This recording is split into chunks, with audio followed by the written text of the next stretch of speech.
Pot-bouille, partie 10, chapitre 10. Alors, Octave se trouva rapprochée des Duveyrier. Souvent, lorsque madame Duveyrier rentrait, elle traversait le magasin de son frère, s'arrêtait à causer un instant avec Berthe. Et, la première fois qu'elle aperçut le jeune homme, installé derrière un comptoir, elle lui fit d'aimables reproches sur son manque de parole, en lui rappelant son ancienne promesse de venir un soir, chez elle, essayer sa voix au piano. Justement, elle voulait donner une seconde audition de la bénédiction des poignards à un de ces premiers samedis de l'hiver suivant, mais avec 2 ténors de plus, quelque chose de très complet. « Si cela ne vous contrarie pas, dit un jour Berthe à Octave, vous pourrez monter après votre dîner chez ma belle-sœur, elle vous attend. » Elle gardait à son égard une attitude de patronne simplement polie. « C'est que, ce soir, fit-il remarquer, je comptais mettre un peu d'ordre dans ces cases. »« Ne vous inquiétez pas, reprit-elle, il y a ici du monde pour cette besogne.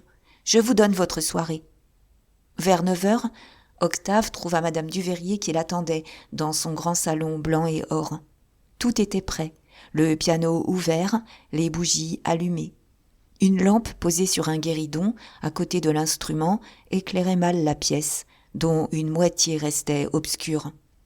En voyant la jeune femme seule, il crut devoir lui demander comment M. Duveyrier se portait. Elle répondit qu'il allait parfaitement. Ses collègues l'avaient chargé d'un rapport dans une affaire très grave et il était justement sorti pour se renseigner sur certains faits. « Vous savez, cette affaire de la rue de Provence, dit-elle avec simplicité. « Ah, il s'en occupe » s'écria Octave. C'était un scandale qui passionnait Paris, toute une prostitution clandestine, des enfants de 14 ans livrés à de hauts personnages. Clotilde ajouta « Oui, ça lui donne beaucoup de mal. Depuis 15 jours, ses soirées sont prises. » Il la regarda, sachant par Trublot que l'oncle Bachelard, ce jour-là, avait invité Duveyrier à dîner et qu'on devait ensuite finir la soirée chez Clarisse. Mais elle était très sérieuse. Elle parlait toujours de son mari avec gravité, contait de son grand air honnête des histoires extraordinaires, où elle expliquait pourquoi on ne le trouvait jamais au domicile conjugal. « Dame, il a charge d'âme, » murmura-t-il, gêné par son clair regard. Elle lui paraissait très belle, seule dans l'appartement vide. Ses cheveux roux pâlissaient son visage un peu long, d'une obstination tranquille de femme cloîtrée au fond de ses devoirs. Et, vêtue de soie grise, la gorge et la taille sanglées dans un corset cuirassé de baleine, elle le traitait avec une amabilité sans chaleur, comme séparée de lui par un triple airain. « Eh bien, monsieur, voulez-vous que nous commencions ?» reprit-elle. « Vous excusez mon importunité, n'est-ce pas ? Et lâchez-vous, donnez tous vos moyens, puisque M. Duveyrier n'est pas là. Vous l'avez peut-être entendu se vanter de ne pas aimer la musique. » Elle mettait un tel mépris dans cette phrase qu'il crut devoir risquer un léger rire. C'était d'ailleurs l'attaque unique qui lui échappait parfois contre son mari devant le monde. Exaspérée des plaisanteries de ce dernier sur son piano, elle qui était assez forte pour cacher la haine et la répulsion physique qui lui inspiraient. « Comment peut-on ne pas aimer la musique ?» répétait Octave d'un air d'extase afin de lui être agréable. Alors elle s'assit. Un recueil d'anciens airs était ouvert sur le pupitre. Elle avait choisi un morceau de Zémire et Azor de Grétry. Comme le jeune homme lisait tout au plus ses notes, elle lui fit d'abord déchiffrer à demi-voix. Puis elle joua le prélude et il commença. « Du moment qu'on s'aime, l'on devient si doux. »« Parfait !» cria-t-elle ravie. « Un ténor ! Il n'y a pas à en douter, un ténor ! Continuez, monsieur !» Octave, très flatté, fila les 2 autres vers. « Et je suis moi-même plus tremblant que vous. » Elle rayonnait. Voilà 3 ans qu'elle en cherchait un. Et elle lui conta ses déboires. Monsieur Trublot, par exemple, car c'était un fait dont on aurait dû étudier les causes, il n'y avait plus de ténor parmi les jeunes gens de la société. Sans doute le tabac. Attention, maintenant, reprit-elle, nous allons y mettre de l'expression. Attaquer avec franchise. Son visage froid prit une langueur, ses yeux se tournèrent vers lui d'un air mourant. Croyant qu'elle s'échauffait, il s'animait aussi, la trouvait charmante. Pas un bruit ne venait des pièces voisines. L'ombre vague du grand salon semblait les envelopper d'une volupté assoupie. Et, penché derrière elle, frôlant son chignon de sa poitrine, pour mieux voir la musique, il soupirait dans un frisson, les deux vers. « Et je suis moi-même plus tremblant que vous. » Mais, la phrase mélodique achevée, elle laissa tomber son expression passionnée comme un masque. Sa froideur était dessous. Il se recula, inquiet, ne voulant pas recommencer son aventure avec madame Hédouin. « Vous irez très bien, disait-elle, accentuez seulement davantage la mesure. Tenez, comme ça. » Et elle chanta elle-même. Elle répéta à 20 reprises « Plus tremblant que vous », en détachant les notes avec une rigueur de femme impeccable dont la passion musicale était à fleur de peau dans la mécanique. Sa voix montait peu à peu, emplissait la pièce de cris aigus, lorsque tous deux entendirent brusquement derrière leur dos quelqu'un dire très fort « Madame, madame !» Elle eut un sursaut et, reconnaissant sa femme de chambre, Clémence, « Hein, quoi ? Madame, c'est monsieur votre père qui est tombé le nez dans ses écritures et qui ne bouge plus. Il nous fait peur. » Alors, sans bien comprendre, pleine de surprise, elle quitta le piano, elle suivit Clémence. Octave, qui n'osait l'accompagner, resta à piétiner au milieu du salon. Cependant, après quelques minutes d'hésitation et de gêne, comme il entendait des pas précipités, des voix éperdues, il se décida. Il traversa une pièce obscure, puis se trouva dans la chambre de M. Vabre. Tous les domestiques étaient accourus, Julie en tablier de cuisine, Clémence et Hippolyte, l'esprit encore occupé d'une partie de domino qu'ils venaient de lâcher. Et, debout, l'air ahuri, ils entouraient le vieillard, pendant que Clotilde, penchée à son oreille, l'appelait, le suppliait de dire un mot, un seul mot. Mais il ne bougeait toujours pas, le nez dans ses fiches. Il avait tapé du front sur son encrier. Une éclaboussure d'encre lui couvrait l'œil gauche, coulant en minces gouttes jusqu'à ses lèvres. « C'est une attaque, » dit Octave. « On ne peut le laisser là, il faut le mettre sur son lit. » Mais madame Duveyrier perdait la tête. Peu à peu, l'émotion montait dans ses veines lentes. Elle répétait « Vous croyez ? Vous croyez ? Oh mon Dieu ! Oh mon pauvre père !» Hippolyte ne se hâtait point, travaillé d'une inquiétude, d'une répulsion visible à toucher le vieux qui allait peut-être passer entre ses bras. Il fallut qu'Octave lui criât de l'aider. À eux deux, ils le couchèrent. « Apporte donc de l'eau tiède, » reprit le jeune homme en s'adressant à Julie. « Débarbouillez-le. » Maintenant, Clotilde s'irritait contre son mari. Est-ce qu'il aurait dû être dehors ?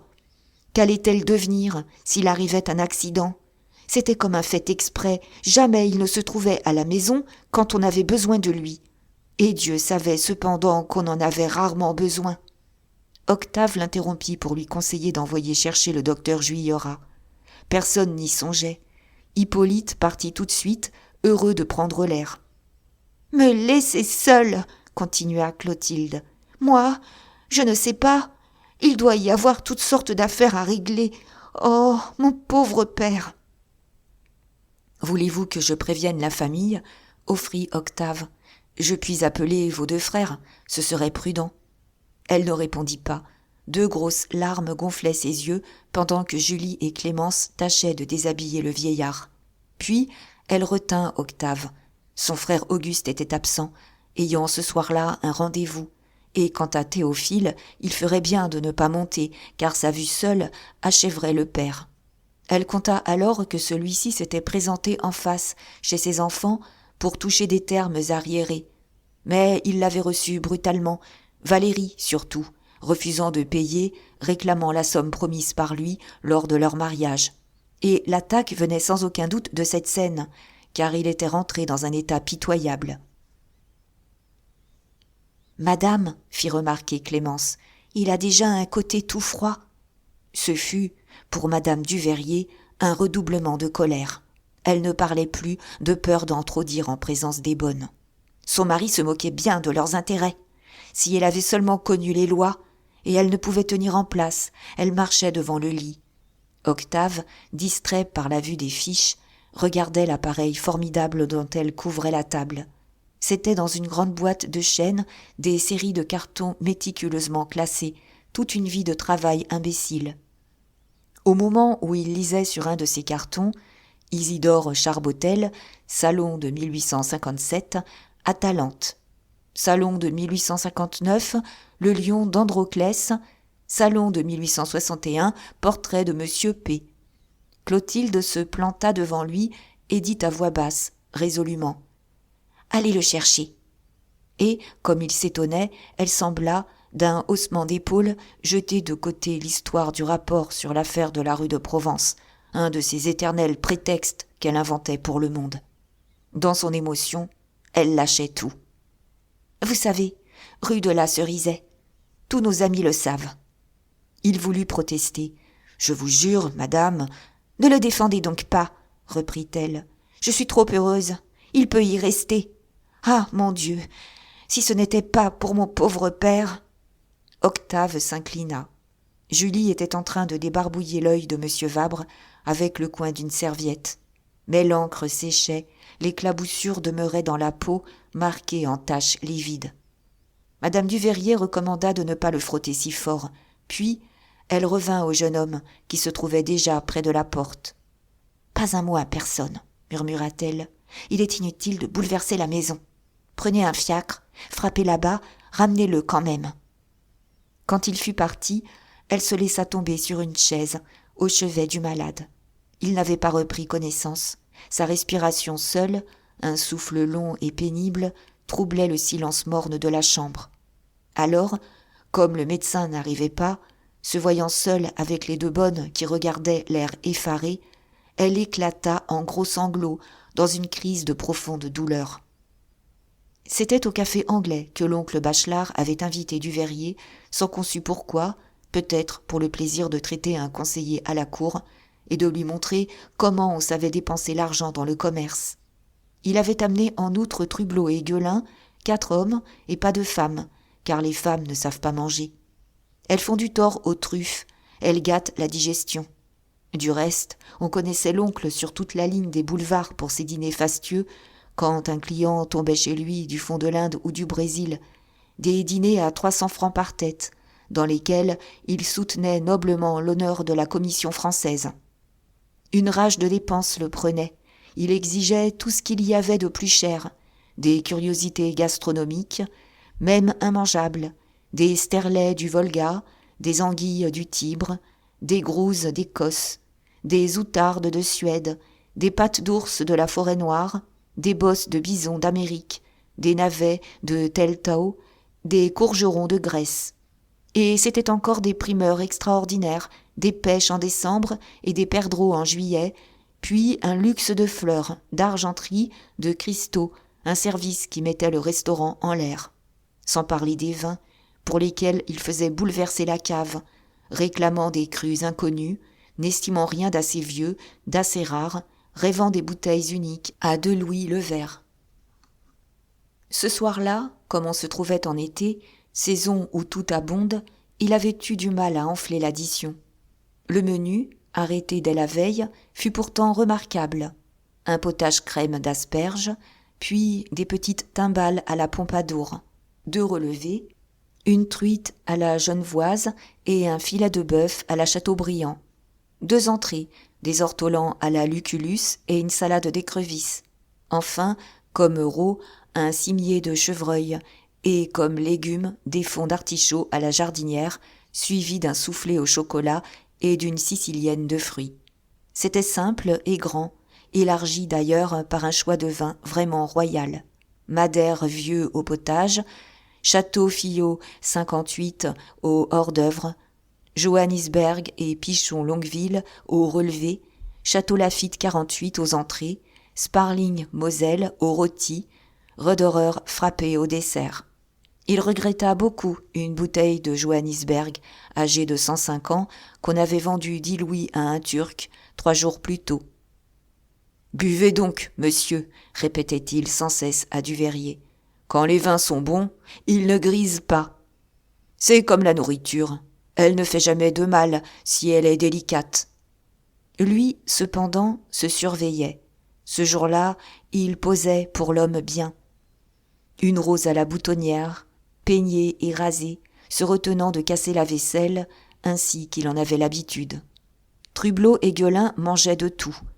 La théorie de l'oncle semblait vraie, car Duveyrier lui-même, qui souffrait de l'estomac, avait bu considérablement et était revenu à la salade d'écrevisses sans être troublé, les taches rouges de sa face avivées seulement d'un sang violâtre.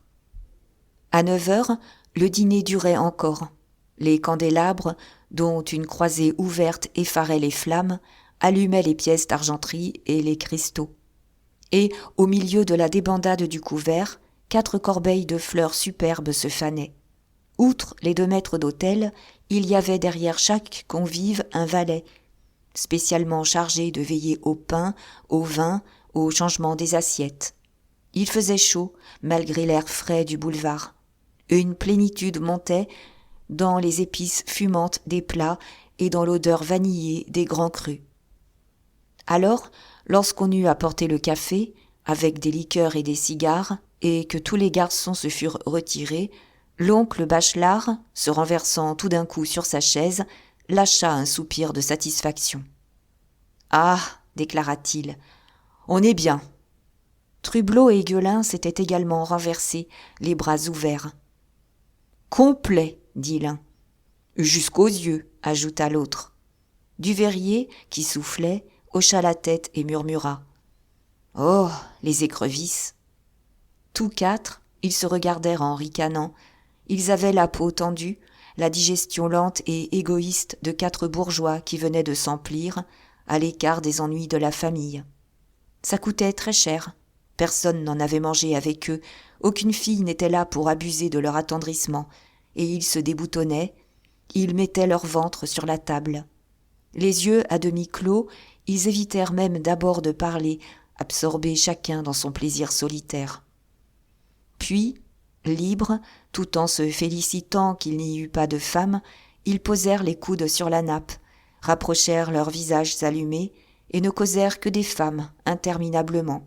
« Moi, je suis désabusé, » déclara l'oncle Bachelard. « La vertu est encore ce qu'il y a de meilleur. » Duveyrier approuva d'un signe de tête. « Aussi ai-je dit adieu au plaisir. Ah, j'ai roulé, je le confesse. Tenez, rue Godot de Mauroy, je les connais toutes, des créatures blondes, brunes, rouges, et qui des fois, pas souvent, ont des corps très bien.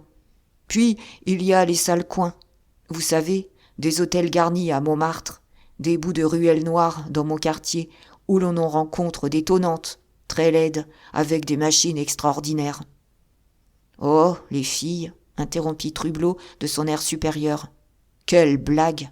C'est moi qui ne coupe pas là-dedans. On n'en a jamais pour son argent, avec elle. » Cette conversation risquée chatouillait délicieusement Duveyrier. Il buvait du kümmel à petits coups, sa face raide de magistrat tiraillée par de courts frissons sensuels. « Moi, dit-il, je ne puis admettre le vice. Il me révolte, n'est-ce pas ? Pour aimer une femme, il faut l'estimer.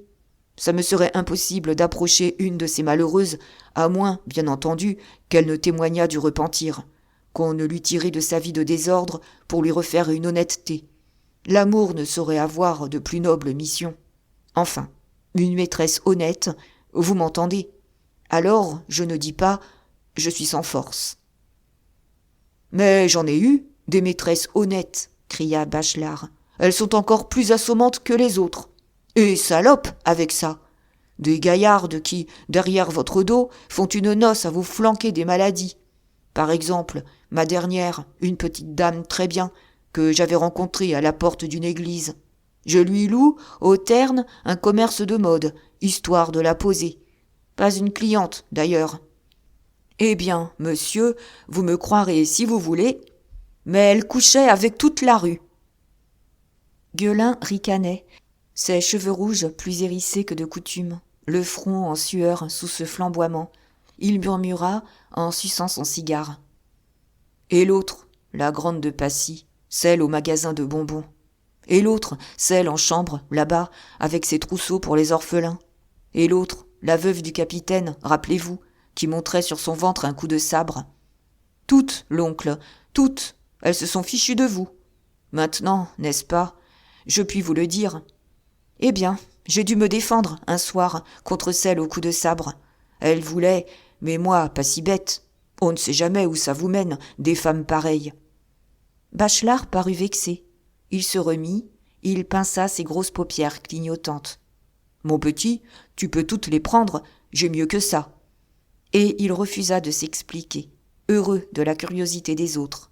Pourtant, il brûlait d'être indiscret, de laisser deviner son trésor.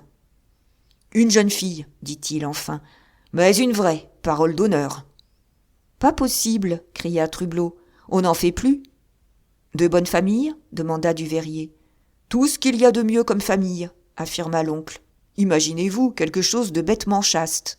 Un hasard, je l'ai eu comme ça. Elle ne s'en doute pas encore, positivement. » Gueulin l'écoutait, étonné, puis il eut un geste sceptique, en murmurant. « Ah, oui, je sais. »« Comment, tu sais ?» dit Bachelard, pris de colère. « Tu ne sais rien, mon petit. Personne ne sait rien. Celle-là, c'est pour Bibi. On ne la voit pas, on n'y touche pas. À bas les pattes. » Et, se tournant vers Duveyrier, « Vous comprendrez, monsieur, vous qui avez du cœur. Ça m'attendrit d'aller là, au point, voyez-vous, que j'en redeviens jeune.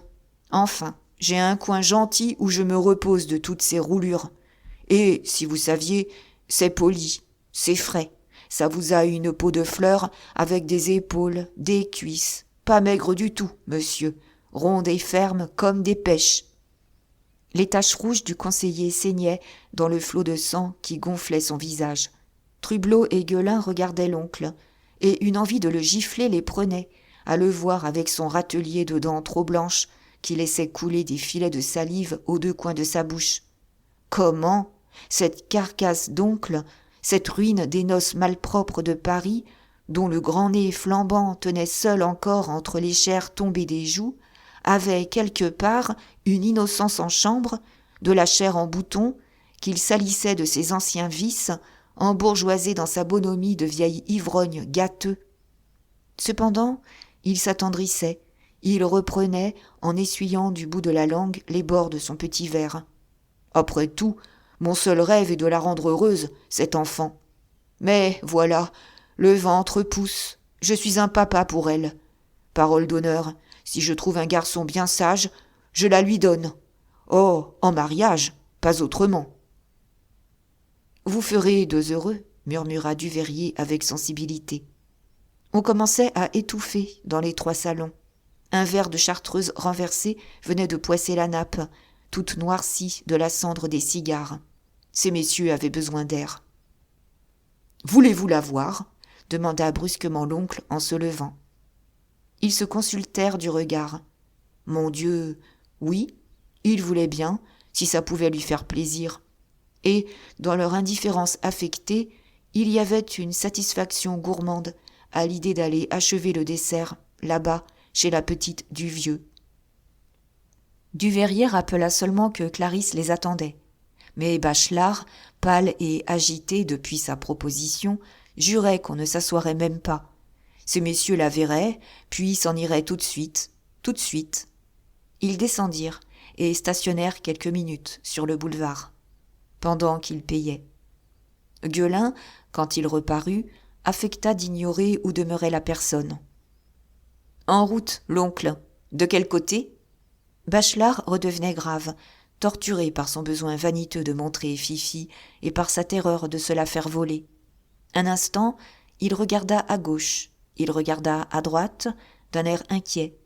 Enfin, carrément, « Eh bien non, je ne veux pas. » Et il s'entêta, se moquant des plaisanteries de Trublot, ne daignant même pas expliquer par un prétexte son changement d'avis.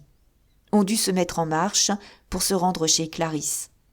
Comme la soirée était superbe, ils décidèrent d'aller à pied, dans l'idée hygiénique de hâter leur digestion. Alors, ils descendirent la rue de Richelieu, assez d'aplomb sur leurs jambes, mais si pleins que les trottoirs leur semblaient trop étroits. Gueulin et Trublot marchaient les premiers. Derrière venaient Bachelard et Duveyrier, enfoncés dans de fraternelles confidences. Le premier jurait au second qu'il ne se méfiait pas de lui. Il la lui aurait montré, car il le savait un homme délicat, mais, n'est-ce pas, c'était toujours imprudent de trop demander à la jeunesse. Et l'autre l'approuvait, en confessant également d'anciennes craintes au sujet de Clarisse. D'abord, il avait écarté ses amis, puis il s'était plu à les recevoir, à se faire là un intérieur charmant lorsqu'elle lui avait donné des preuves extraordinaires de fidélité. Oh, une femme de tête, incapable d'un oubli, et beaucoup de cœur, et des idées très saines. Sans doute, on pouvait lui reprocher de petites choses dans le passé, par manque de direction. Seulement, elle était revenue à l'honneur depuis qu'elle l'aimait. Et tout le long de la rue de Rivoli, le conseiller ne tarissait pas, tandis que l'oncle, vexé de ne plus placer un mot sur la petite, se retenait pour ne pas lui apprendre que sa Clarisse couchait avec tout le monde. « Oui, oui, sans doute, » murmurait-il. « Mais soyez-en convaincu, cher monsieur, la vertu est encore ce qu'il y a de meilleur. » Rue de la Cerisaie, la maison dormait, dans la solitude et le silence des trottoirs. Duveyrier resta surpris de ne pas voir de lumière aux fenêtres du troisième. Trublot disait, de son air sérieux, que Clarisse s'était sans doute couchée pour les attendre. Ou peut-être, ajoutait Gueulin, faisait-elle un bésigue dans la cuisine en compagnie de sa bonne. Ils frappèrent. Le gaz de l'escalier brûlait avec la flamme droite et immobile d'une lampe de chapelle. Pas un bruit, pas un souffle. Mais, comme les 4 hommes passaient devant la loge du concierge, celui-ci sortit vivement. « Monsieur, monsieur, la clé !» Duveyrier resta planté sur la première marche. « Madame n'est donc pas là ?» demanda-t-il. « Non, monsieur. Et attendez, il faut que vous preniez une bougie. » En lui donnant le bougeoir, le concierge laissa percer, sous le respect exagéré de sa face blême, tout un ricanement de blagues canailles et féroces. Ni les jeunes gens, ni l'oncle n'avaient dit un mot. Ce fut au milieu de ce silence, le dos rond, qu'ils montèrent l'escalier à la file, mettant le long des étages mornes le bruit interminable de leurs pas. En tête, Duveyrier, qui tâchait de comprendre, levait les pieds dans un mouvement mécanique de somnambule. Et la bougie, qu'il tenait d'une main tremblante, déroulait sur le mur l'étrange montée des 4 ombres, pareille à une procession de pantins cassés. Au troisième, il fut pris d'une faiblesse. Jamais il ne put trouver le trou de la serrure. Trublot lui rendit le service d'ouvrir. La clé, en tournant, eut un bruit sonore et répercuté, comme sous la voûte d'une cathédrale. « Fichtre !» murmura-t-il. « Ça n'a pas l'air habité, là-dedans. »« Ça sonne le creux, » dit Bachelard. « Un petit caveau de famille, » ajouta Gueulin. Ils entrèrent. Duveyrier passa le premier, tenant la bougie haute. L'antichambre était vide, les patères elles-mêmes avaient disparu. Vide aussi le grand salon, et vide le petit salon. Plus un meuble, plus un rideau aux fenêtres, plus une tringle. Pétrifié, Duveyrier regardait à ses pieds, levait les yeux au plafond, faisait le tour des murs, comme s'il eût cherché le trou par lequel tout s'en était allé. « Quel nettoyage !» laissa échapper Trublot. « Peut-être qu'on répare, » dit sans rire Gueulin. « Faut voir la chambre à coucher. On y aura déménagé les meubles. » Mais la chambre était également nue, de cette nudité laide et glacée du plâtre dont on a arraché les tentures. À la place du lit, les ferrures du baldaquin enlevées laissaient des trous béants, et, une des fenêtres étant restée entr'ouverte, l'air de la rue avait mis là une humidité et une fadeur de place publique. « Mon Dieu, bégaya Duveyrier, pouvant enfin pleurer, détendu par la vue de l'endroit où le frottement des matelas avait éraflé le papier peint. L'oncle Bachelard se montra paternel. « Du courage, monsieur, répétait-il. Ça m'est arrivé, et je n'en suis pas mort. L'honneur est sauf, Que diable !» Le conseiller secoua la tête et passa dans le cabinet de toilette, puis dans la cuisine. Le désastre continuait. On avait décollé la toile cirée du cabinet et dévissé les clous des planches de la cuisine. « Non, ça, c'est trop, c'est de la fantaisie, » dit Gueulin, émerveillé. « Elle aurait pu laisser les clous. » Trublot, très las du dîner et de la course, commençait à trouver peu drôle cette solitude. Mais Duveyrier, qui ne lâchait pas la bougie, allait toujours, comme pris du besoin de s'enfoncer dans son abandon. Et les autres étaient bien forcés de le suivre. Il traversa de nouveau chaque pièce, voulut revoir le grand salon, le petit salon, la chambre à coucher, promena soigneusement la lumière au fond de chaque coin, tandis que, derrière lui, ces messieurs à la file continuaient la procession de l'escalier avec leurs grandes ombres dansantes qui peuplaient étrangement le vide des murs. Sur les parquets, dans l'air morne, le bruit de leurs pas prenait des sonorités tristes. Et, pour comble de mélancolie, l'appartement était très propre, sans un brin de papier ni de paille, aussi net qu'une écuelle lavée à grande eau. Car le concierge avait eu la cruauté de donner partout un vigoureux coup de balai. « Vous savez, je n'en puis plus », finit par déclarer Trublot, comme on visitait le salon pour la 3e fois. « Vrai, je payerais 10 sous une chaise. » Tous 4 s'arrêtèrent, debout. « Quand donc l'avez-vous vu ?» demanda Bachelard. « Hier, monsieur !» cria Duveyrier. Gueulin hocha la tête. Bigre, ça n'avait pas traîné. C'était joliment fait. Mais Trublot poussa une exclamation. Il venait d'apercevoir sur la cheminée un faux col sale et un cigare détérioré.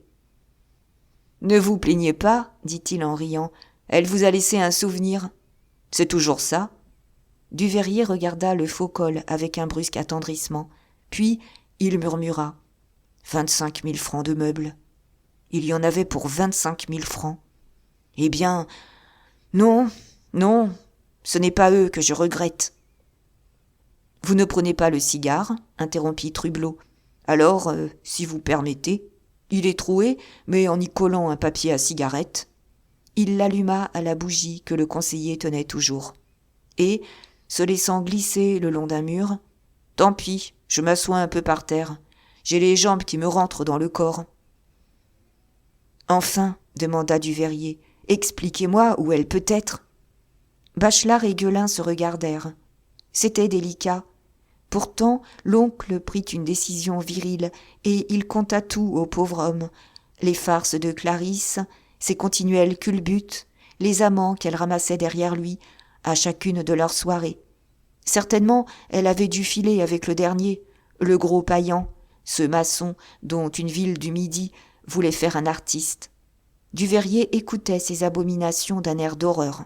Il laissa échapper ce cri désespéré. « Il n'y a plus d'honnêteté sur terre !» Et, dans une brusque expansion, il dit ce qu'il avait fait pour elle.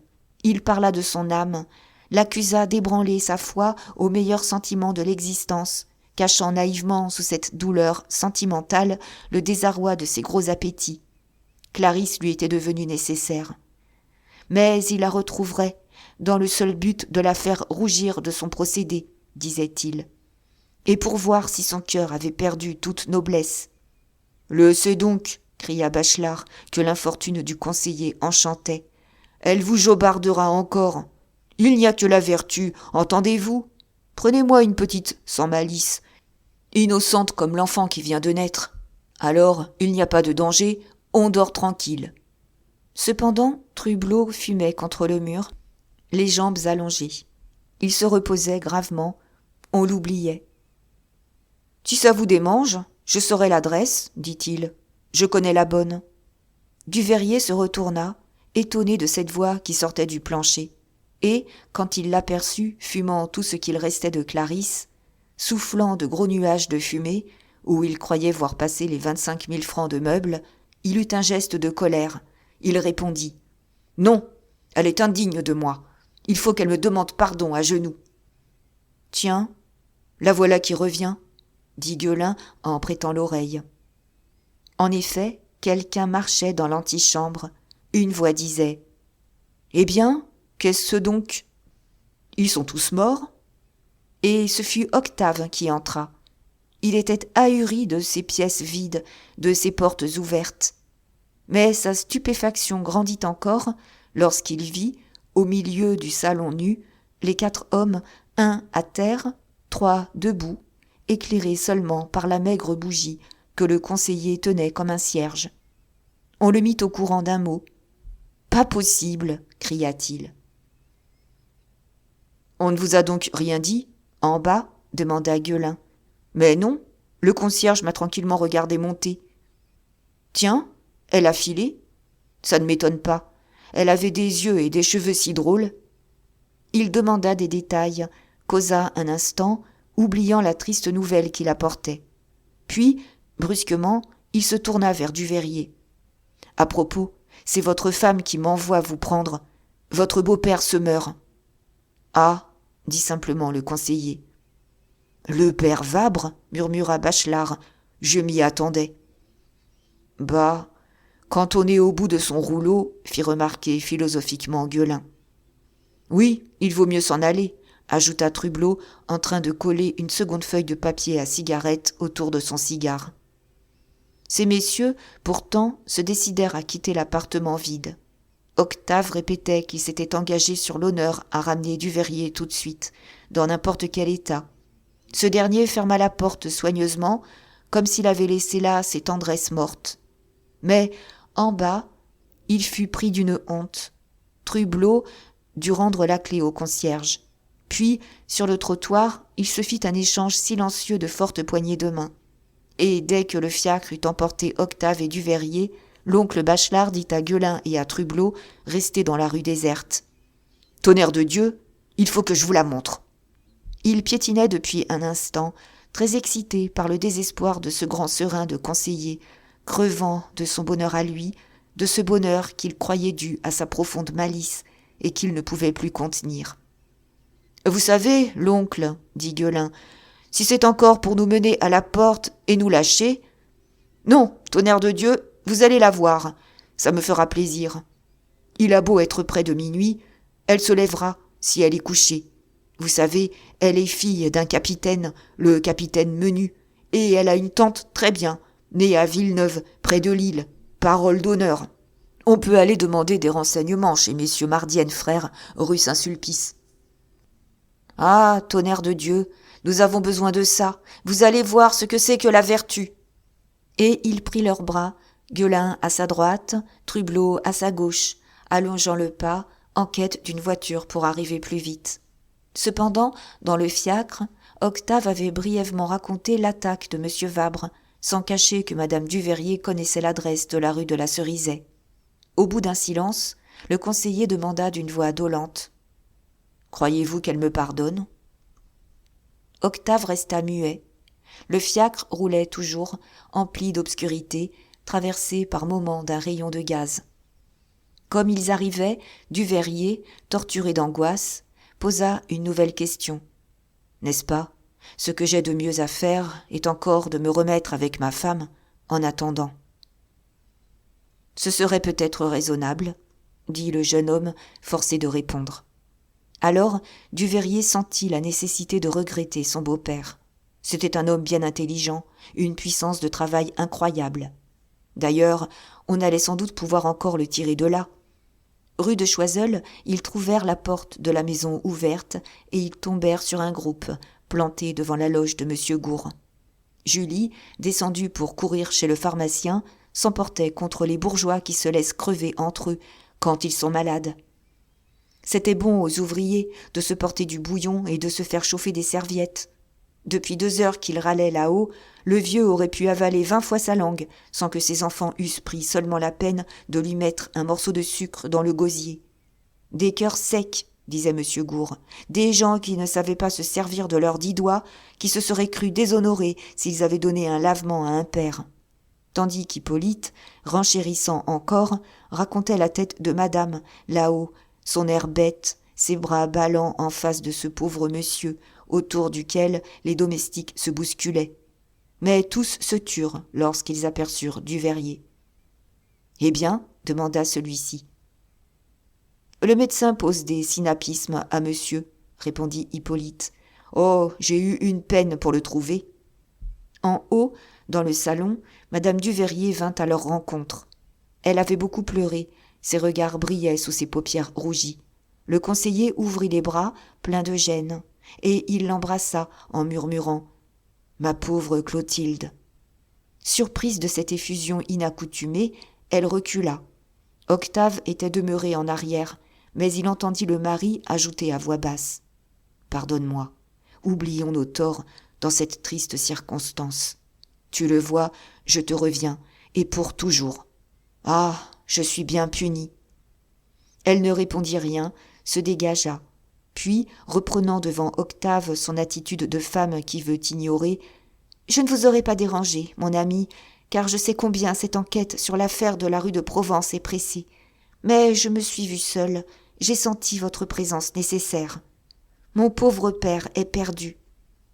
Entrez le voir, le docteur est auprès de lui. » Quand Duveyrier eut passé dans la chambre voisine, elle s'approcha d'Octave qui, pour se donner une contenance, se tenait devant le piano.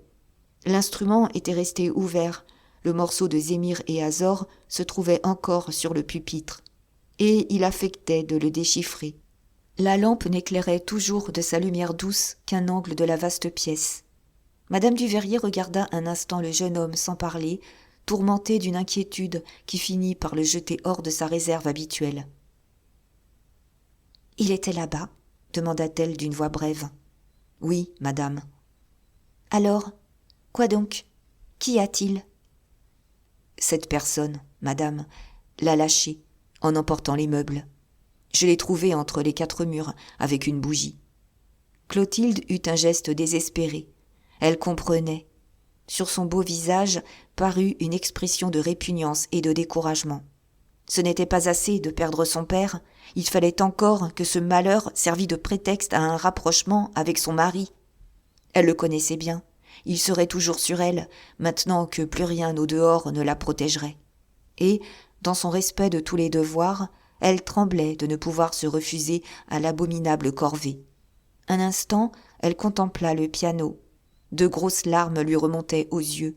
Elle dit simplement à Octave « Merci, monsieur. » Tous deux passèrent à leur tour dans la chambre de monsieur Vabre. Duveyrier, très pâle, écoutait le docteur Juillerat qui lui donnait des explications à demi-voix. C'était une attaque d'apoplexie séreuse. Le malade pouvait traîner jusqu'au lendemain, mais il n'y avait plus aucune espérance. Clotilde arrivait justement. Elle entendit cette condamnation, elle s'affaissa sur une chaise en se tamponnant les yeux avec son mouchoir, déjà trempé de larmes, tordu, réduit à rien. Pourtant, elle trouva la force de demander au docteur si son pauvre père reprendrait au moins connaissance. Le docteur en doutait, et, comme s'il eût compris le but de la question, il exprima l'espoir que M. Vabre avait depuis longtemps réglé ses affaires. Duveyrier, dont l'esprit semblait être resté rue de la Cerisaie, parut alors s'éveiller. Il regarda sa femme, puis répondit que M. Vabre ne se confiait à personne. Il ne savait donc rien. Il avait simplement des promesses en faveur de leur fils Gustave, que son grand-père souvent parlait d'avantager pour les récompenser de l'avoir pris chez eux. En tout cas, s'il existait un testament, on le trouverait. « La famille est avertie, » dit le docteur Juillerat. « Mon Dieu, non, » murmura Clotilde. « J'ai reçu un tel coup. Ma première pensée a été d'envoyer monsieur chercher mon mari. » Duveyrier lui jeta un nouveau regard. Maintenant, tous deux s'entendaient. Lentement, il s'approcha du lit, examina M. Vabre, étendu dans sa raideur de cadavre et dont le masque immobile se marbrait de taches jaunes. 1 heure sonnait. Le docteur parla de se retirer, car il avait essayé les révulsifs d'usage. Il ne pouvait rien de plus. Le matin, il reviendrait de bonne heure. Enfin, il partait avec Octave lorsque madame Duveyrier rappela ce dernier. « Attendons demain, n'est-ce pas ?» dit-elle. « Vous m'enverrez Berthe sous un prétexte. Je ferai aussi demander Valérie, et ce sont elles qui instruiront mes frères. Ah, les pauvres gens, qu'ils dorment encore tranquilles cette nuit. Il y a bien assez de nous à veiller dans les larmes. » Et, en face du vieillard dont le râle emplissait la chambre d'un frisson, elle et son mari restèrent seuls. Chapitre 11. Lorsque, le lendemain, à 8 heures, Octave descendit de sa chambre, il fut très surpris de trouver toute la maison au courant de l'attaque de la veille et de la situation désespérée où était le propriétaire. Du reste, la maison ne s'occupait pas du malade, elle ouvrait la succession. Dans leur petite salle à manger, les pichons s'attablaient devant des bols de chocolat. Jules appela Octave. « Dites donc, en voilà un remue-ménage, s'il meurt comme ça. Nous allons en voir de drôles. Savez-vous s'il y a un testament ?» Le jeune homme, sans répondre, leur demanda d'où il tenait la nouvelle. Marie l'avait remontée de chez la boulangère.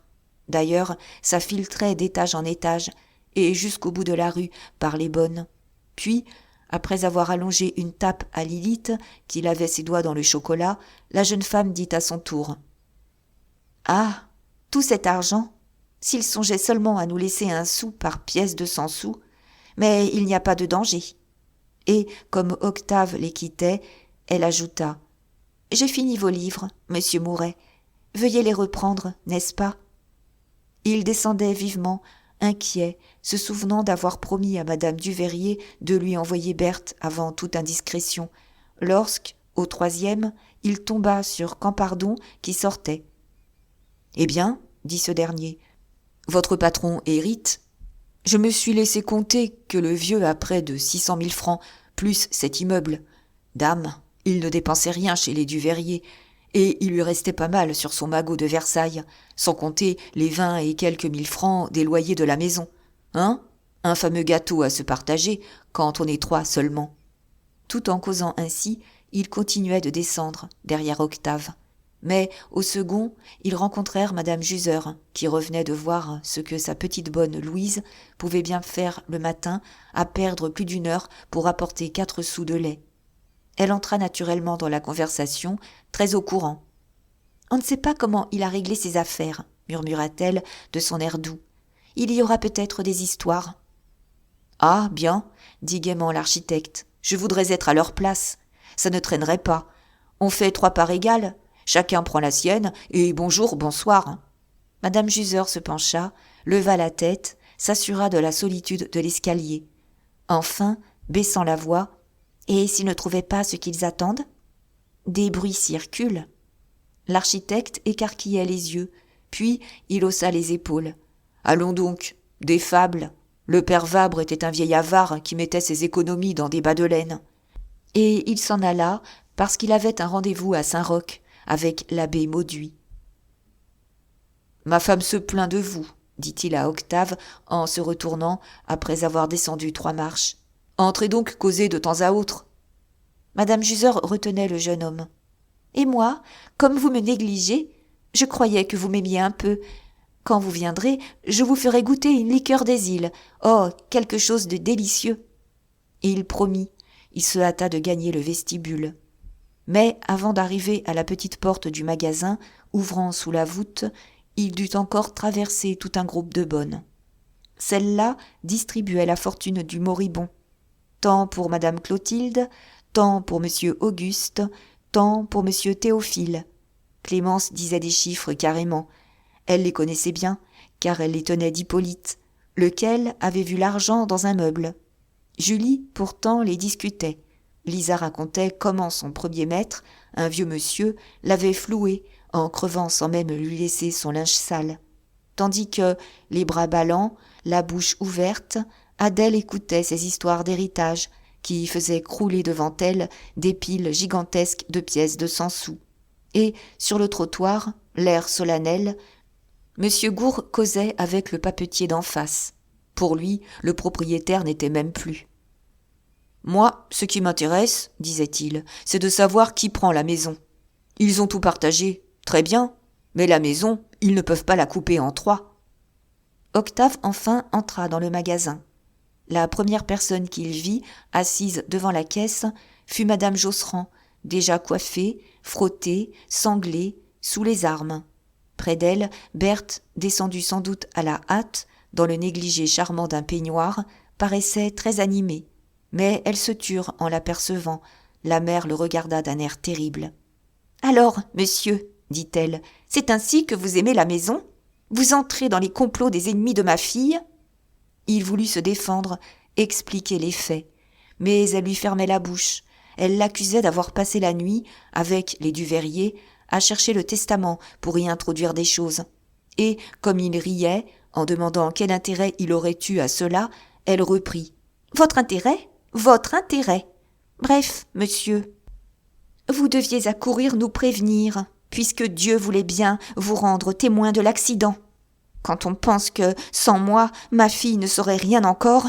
Oui, on la dépouillait, si je n'avais pas dégringolé l'escalier à la première nouvelle. Et votre intérêt, monsieur, est-ce qu'on sait ? Madame Duveyrier a beau être très fanée, il y a encore des gens peu difficiles pour s'en contenter, peut-être. « Oh, maman, dit Berthe, Clotilde qui est si honnête. » Mais madame Josserand haussa les épaules de pitié. « Laisse donc, tu sais bien qu'on fait tout pour de l'argent. » Octave dut leur conter l'histoire de l'attaque. Elle se lançait des coups d'œil. Évidemment, selon le mot de la mère, il y avait eu des manœuvres. Clotilde était vraiment trop bonne de vouloir épargner des émotions à la famille.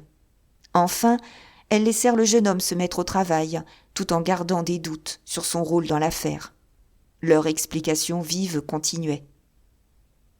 « Et qui est-ce qui payera 50 000 francs inscrits dans le contrat ?» dit madame Josserand. « Lui, sous la terre, on pourra courir après, n'est-ce pas ?»« Oh, les 50 000 francs, murmura Berthe embarrassée. Tu sais qu'il devait, comme vous, donner seulement 10 000 francs tous les 6 mois. Nous n'y sommes pas encore, le mieux est d'attendre. »« Attendre qu'il revienne pour te les apporter, peut-être ? Grande cruche ! Tu veux donc qu'on te vole ? Non, tu vas les exiger tout de suite sur la succession. Nous autres, nous sommes vivants, Dieu merci. On ignore si nous payerons ou si nous ne nous payerons pas. Mais lui, puisqu'il est mort, il faut qu'il paie. » Et elle fit jurer à sa fille de ne pas céder, car elle n'avait jamais donné à personne le droit de la prendre pour une bête. Tout en s'emportant, elle tendait parfois l'oreille vers le plafond, comme si elle eût voulu entendre, à travers l'entresol, ce qui se passait au premier étage, chez les Duveyrier. La chambre du vieux devait se trouver juste sur sa tête. Auguste était bien monté auprès de son père, dès qu'elle l'avait mis au courant de la situation. Mais cela ne la tranquillisait pas, elle rêvait d'y être, elle imaginait des trames compliquées. « Vas-y donc !» finit-elle par crier, dans un élan de tout son cœur. « Auguste est trop faible, ils sont encore en train de le ficher dedans. » Alors, Berthe monta. Octave, qui faisait l'étalage, les avait écoutés. Quand il se vit seul avec madame Josserand et qu'elle se dirigea vers la porte, il lui demanda, dans l'espoir d'un jour de congé, s'il ne serait pas convenable de fermer le magasin. « Pourquoi donc ?» dit-elle. « Attendez qu'il soit mort. Ce n'est pas la peine de manquer la vente. » Puis, comme il plissait un coupon de soie ponceau, elle ajouta, pour rattraper la dureté de sa phrase. « Seulement, vous pourriez bien, il me semble, ne pas mettre du rouge à l'étalage. » Au premier, Berthe trouva Auguste près de son père. La chambre n'avait pas changé depuis la veille. Elle était toujours moite, silencieuse, emplie du même râle, long et pénible. Sur le lit, le vieillard restait rigide, dans une perte complète du sentiment et du mouvement. La boîte de chêne, pleine de fiches, encombrait encore la table. Pas un meuble ne semblait avoir été dérangé, ni même ouvert. Cependant, les Duveyrier paraissaient plus abattus. Là, d'une nuit sans sommeil, les paupières inquiètes, tiraillés par une continuelle préoccupation. Dès 7 heures, ils avaient envoyé Hippolyte chercher leur fils Gustave au lycée Bonaparte. Et l'enfant, un garçon de 16 ans, mince et précoce, était là, dans l'effarement de ce jour inespéré de vacances, à passer près d'un moribond. « Ah, ma chère, quel coup affreux !» dit Clotilde en allant embrasser Berthe. « Pourquoi ne pas nous prévenir ?» répondit celle-ci avec la moue pincée de sa mère. « Nous étions là pour vous aider à le supporter. » Auguste, d'un regard, la pria de garder le silence. Le moment n'était pas venu de se quereller. On pouvait attendre. Le docteur Juillerat, qui avait déjà fait une première visite, devait en faire une seconde, mais il ne donnait toujours aucun espoir. Le malade ne passerait pas la journée. Auguste communiquait ses nouvelles à sa femme, lorsque Théophile et Valérie entrèrent à leur tour. Tout de suite, Clotilde s'était avancée, et elle répéta en embrassant Valérie « Quel coup affreux, ma chère !» Mais Théophile arrivait, très monté. « Alors, maintenant, dit-il, sans même étouffer sa voix, quand votre père se meurt, c'est votre charbonnier qui doit vous la prendre ? Vous avez donc voulu prendre le temps de retourner ses poches ?» Duverrier se leva, indigné. Mais Clotilde, d'un geste, l'écarta, tandis qu'elle répondait très bas à son frère. « Malheureux, l'agonie de notre pauvre père ne t'est pas même sacrée. Regarde-le, contemple ton œuvre. Oui, c'est toi qui lui as tourné le sang en refusant de payer tes termes en retard. » Valérie se mit à rire. « Voyons, ce n'est pas sérieux, dit-elle. »« Comment, pas sérieux ?» reprit Clotilde, révoltée. « Vous saviez combien il aimait à toucher ses termes. Vous auriez résolu de le tuer que vous n'auriez pas agi autrement. » Et elles en venaient à des mots plus vifs. Elles s'accusaient réciproquement de vouloir mettre la main sur l'héritage. Lorsque, toujours maussade et calme, Auguste les rappela au respect. « Taisez-vous, vous aurez le temps. Ce n'est pas convenable à cette heure. » Alors, la famille, se rendant à la justesse de cette observation, prit place autour du lit. Un grand silence tomba. On entendit de nouveau le râle dans la chambre moite. Berthe et Auguste étaient au pied du mourant. Valérie et Théophile, arrivés les derniers, avaient dû se mettre assez loin, près de la table, tandis que Clotilde occupait le chevet, ayant son mari derrière elle. Et, au bord même des matelas, elle poussait son fils Gustave, que le vieillard adorait. Tous se regardaient maintenant, sans une parole. Mais les yeux clairs, les lèvres pincées, disaient les réflexions sourdes, les raisonnements pleins d'inquiétude et d'irritation qui passaient dans ces têtes pâles d'héritiers, aux paupières rougies. La vue du collégien, si près du lit, exaspérait surtout les deux jeunes ménages, car, c'était visible, les Duverrier comptaient sur la présence de Gustave pour attendrir le grand-père, s'il recouvrait sa connaissance.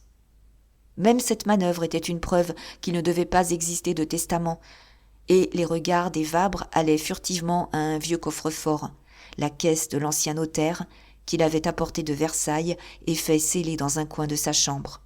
Il y enfermait, par manie, tout un monde d'objets.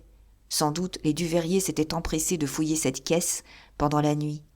Théophile rêvait de leur tendre un piège pour les faire parler. « Dites donc, vint-il murmurer enfin à l'oreille du conseiller, si l'on avertissait le notaire, papa peut vouloir changer ses dispositions ?» Duverrier n'entendit pas d'abord. Comme il s'ennuyait beaucoup dans cette chambre, il avait laissé toute la nuit sa pensée retournée vers Clarisse. Décidément, le plus sage serait de se remettre avec sa femme. Mais l'autre était si drôle, quand elle envoyait sa chemise par-dessus sa tête, d'un geste de gamin. Et, les yeux vagues, fixés sur le moribond, il la revoyait ainsi. Il aurait tout donné pour la posséder encore, rien qu'une fois. Théophile dut répéter sa question. « J'ai interrogé M. Renaudin, » répondit alors le conseiller, effaré. « Il n'y a pas de testament. »« Mais ici ?»« Pas plus ici que chez le notaire. » Théophile regarda Auguste. Était-ce évident ? Les Duverrier avaient fouillé les meubles. Clotilde saisit ce regard et s'irrita contre son mari. Qu'avait-il donc ? Est-ce que la douleur l'endormait ? Et elle ajouta « Papa a fait ce qu'il a dû faire, bien sûr. Nous le saurons toujours trop tôt. Mon Dieu !» Elle pleurait. Valérie et Berthe, gagnées par sa douleur, se mirent aussi à sangloter doucement. Théophile avait regagné sa chaise sur la pointe des pieds. Il savait ce qu'il voulait savoir. Certainement, si son père reprenait connaissance, il ne laisserait pas les Duverrier abuser de leur galopin de fils pour se faire avantager. Mais, comme il s'asseyait, il vit son frère Auguste s'essuyer les yeux, et cela l'émut tellement qu'à son tour, il étrangla. L'idée de la mort lui venait. Il mourrait peut-être de cette maladie. C'était abominable. Alors, toute la famille fondit en larmes. Seul, Gustave ne pouvait pleurer. Ça le consternait. Il regardait par terre, réglant sa respiration sur le râle, pour s'occuper à quelque chose. comme on leur faisait marquer le pas pendant les leçons de gymnastique. Cependant, les heures s'écoulaient. À 11 heures, ils eurent une distraction. Le docteur Juillerat se présenta de nouveau. L'état du malade empirait. Il devenait même douteux, maintenant, qu'il pût reconnaître ses enfants avant de mourir. Et les sanglots recommençaient, lorsque Clémence vint annoncer l'abbé Mauduit. Clotilde, qui s'était levée, reçut la première ses consolations. Il paraissait pénétré du malheur de la famille. Il trouva pour chacun une parole d'encouragement. Puis, avec beaucoup de tact, il parla des droits de la religion. Il insinua qu'on ne devait pas laisser partir cette âme sans le secours de l'Église. « J'y avais songé », murmura Clotilde. Mais Théophile éleva des objections. Leur père ne pratiquait pas. Il avait même eu, jadis, des idées avancées, car il lisait Voltaire. Enfin, le mieux était de s'abstenir, du moment qu'on ne pouvait le consulter. Dans le feu de la discussion, il ajouta même « C'est comme si vous apportiez le bon Dieu à ce meuble ». Les 3 femmes le firent taire. Elles étaient toutes secouées d'attendrissement. Elles donnèrent raison au prêtre, s'excusèrent de ne pas l'avoir envoyé chercher dans le trouble de la catastrophe. Monsieur Vabre, s'il avait pu parler, aurait certainement consenti, car il n'aimait à se faire remarquer en rien. D'ailleurs, ces dames prenaient tout sur elle. « Quand ce ne serait que pour le quartier », répétait Clotilde. « Sans doute, » dit l'abbé Mauduit, qui approuva vivement. « Un homme dans la situation de monsieur votre père doit le bon exemple. » Auguste restait sans opinion. Mais Duveyrier, tiré de ses souvenirs sur Clarisse, dont il se rappelait justement la façon d'enfiler ses bas, une cuisse en l'air, réclama les sacrements avec violence. Il les fallait. Pas un membre de sa famille ne mourrait sans eux.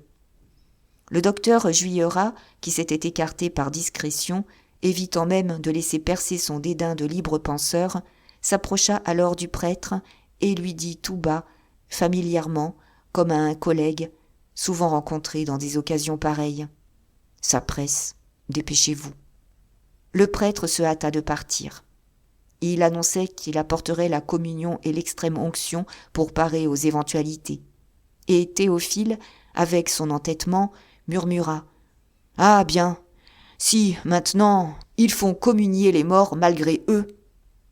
Mais, tout de suite, il y eut une forte émotion. En reprenant sa place, Clotilde avait trouvé le mourant les yeux grands ouverts. Elle ne put retenir un léger cri.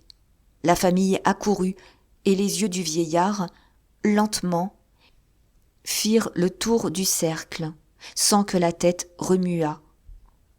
Le docteur Juillerat, l'air étonné, vint se pencher au chevet pour suivre cette crise suprême. « Mon père, c'est nous. Vous nous reconnaissez ?» demanda Clotilde. Monsieur Vabre la regarda fixement, puis ses lèvres remuèrent, mais ne rendirent aucun son. Tous se poussaient, voulaient lui arracher sa dernière parole.